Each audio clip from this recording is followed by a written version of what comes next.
Hi friends, நம்ம இன்றைக்கி பார்த்திங்கன்னா முள்ளங்கி குழம்பு தான் வைக்க போகிறோம்.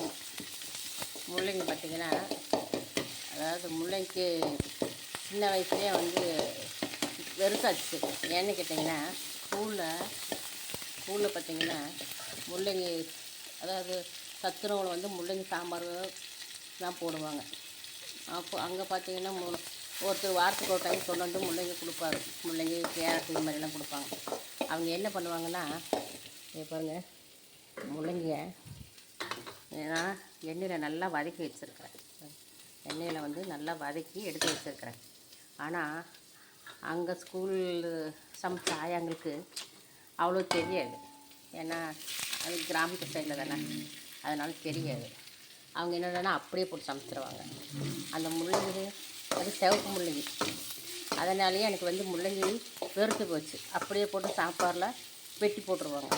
அந்த ஒரு மாதிரி அந்த வாடை, அது சிவப்பு முள்ளங்கி ஆனால் நல்லது தான். ஆனால் அந்த வாடை வந்து சின்ன வயசில் அது பிடிக்காத போச்சு. அதுலேருந்தே எனக்கு பிடிக்காத போச்சு.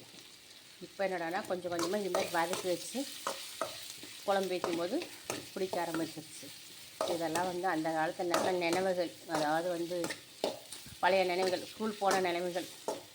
ஓகே ஃப்ரெண்ட்ஸ், இப்போ பாருங்கள், நான் நல்லா முள்ளங்கி வதக்கி வச்சிட்டேன். இப்போ அதேமாரி பாருங்கள், இப்போ கொஞ்சம் சாம்பார் மிளகாத்தூள் போட்டுக்கிறேன்.